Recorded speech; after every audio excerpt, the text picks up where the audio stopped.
So the news just doesn't stop coming on a Lions tour. We've got the team out to face the Waratahs, and we've got the news that Owen Farrell is being called up to replace Elliot Daly.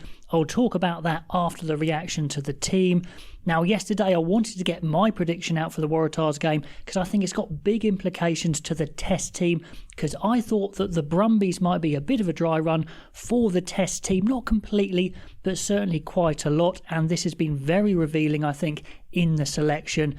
And why was Owen Farrell called up? It's absolutely fascinating. I'll go through my reasons and let me know yours. And please do join me for the live stream I'm going to do, the live watch along for this Waratahs game. It was a lot of fun in the last game on Saturday, and we're going to do it again. So I would love to see you there. So do click the reminder for that. That would be awesome.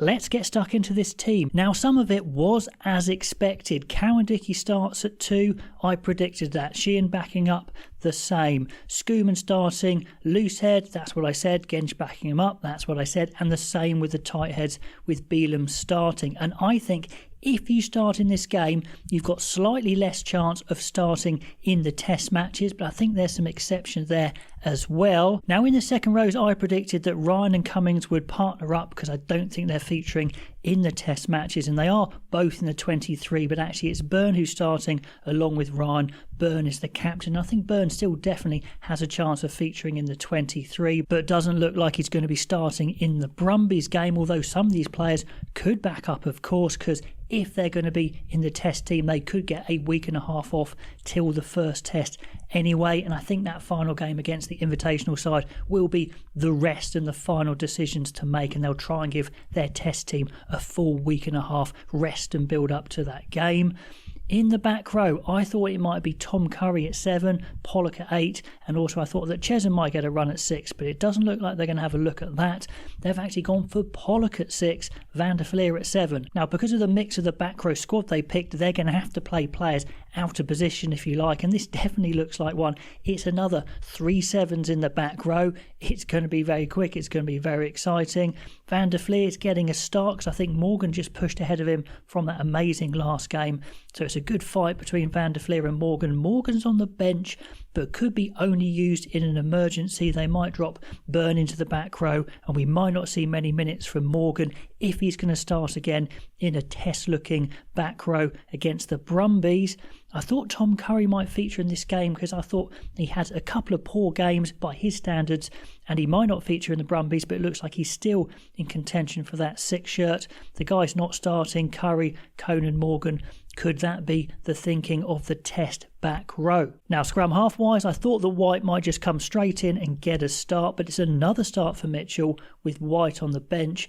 Gibbs and Park not featuring again. They're not trying to get extra minutes into his legs because I think he's going to get another start against the Brumbies. So more indication, if we needed it for him, that he's going to be the starting Test match 9, all being well. And then fly halves. I've put Owen Farrell in that fly half slot. We'll talk about him more in a bit, but instead of Marcus Smith starting, who I thought surely if he's going to be considered as a 10, he would need to start this game. Marcus Smith is not starting, he's on the bench, so I think that means he's not being considered as a Test fly half or a starting fly half, and Owen Farrell supersedes him already, and Marcus Smith is and maybe was always there as a utility player. Finn Smith gets another start, getting him minutes under his belt, maybe to be Russell's understudy. I did say we would need Tuipulotu and Jones together at some point to see that Scotland combination really come alive in a Lions shirt. They're getting it in this game. I thought it would be next game, so it looks like it's going to be Aki and Ringrose in the game after, so maybe that is the straight choice in the Test match. Is it the Scottish pairing or the Irish pairing? Either one is very, very strong, and I wouldn't be too upset either way. It could just be who performs best in these next 2 games gets the starting slot. The back 3 is exactly as I predicted because I think it was fairly straightforward because Keenan needs to get a start. He was ill last time. Kinghorn needs to get a game as well, so I don't think we need to read too much into him playing 11. It's just getting him on the pitch. And Hansen, him starting, I think just indicates he's not quite in the picture to be that starting Lions winger. It looks like Freeman and Lowe are in the running there. Van der Merwe, I think, had such a poor defensive display in the last game that he's probably out of it. I think Daly there, no, he's injured, he's going home. Massive shame for him, and we're going to talk about his replacement Owen Farrell next, but let me know about that starting team. Am I reading too much into it? What are they trying to achieve by this. Then let's talk about the big news of today. Owen Farrell being called up, Andy Farrell calling up his own son to replace Elliot Daly. Let's just talk Elliot Daly for a minute. His performances have been fantastic. He's done exactly what he needed to do, and he was edging himself into that Test 23, probably as the utility back on the bench, and a massive shame for him. When he came off the pitch, he was distraught. I think he knew it was a break or a fracture already. I said it at the time, and it was the case. So massive shame for him. So do they replace like for like? That is the question. Is Owen Farrell like for like? Well, passing wise, yeah, absolutely. Kicking, yes. Experience, yes. But no in positions covered. Owen Farrell is a fly half who has played a lot of 12, but he was quite a slow 12 to start with. He's got good distribution, of course, but he's a bit slower now as well. So he doesn't really cover too much apart from 10, and I would say emergency 12, because Tuipulotu and Aki are so good and playing so well. We don't really need a 12. He doesn't really replace Elliot Daly's speed or counter-attacking ability as well. So I would say no, he's not a like for like. I think they were looking around and saying, right, who is the next best player? Who would be the next useful guy to have?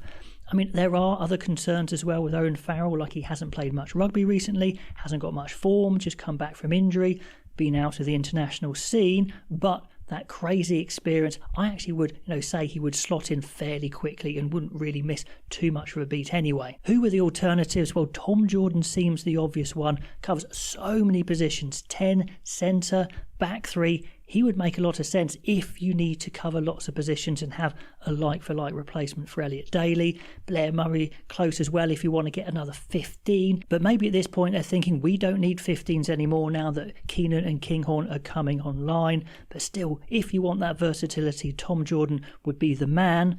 But he's not experienced, he hasn't got time to really get into the tour. So maybe they just want a guy who can hit the ground running maybe. Darcy Graham, if they just wanted to get another back in, would have been a great call, giving them another back three option, the type of runner they just don't have. So I'd like to see Tom Jordan, Darcy Graham, maybe just about above Owen Farrell, but certainly mentality, Farrell has it. And Andy Farrell obviously knows him better than anyone. He knows he's got top draw mentality. He can slot into that pressure cooker, slot a winning kick under pressure, that sort of thing. So there is some rationale for it, certainly. And also, if you want an experienced guy to come and slot right in, there's not too many options. I mean, Graham's fairly experienced. Slade could be another, but I don't think there's too many. So in that respect, if that's what you're prioritising, I think fair enough. Then the final point, I think, could be the most pertinent. I think this selection, along with the non-starting selection of Marcus Smith at 10 against the Waratahs, says that Marcus Smith either never was or isn't now an option at 10, and they just want some extra cover at 10.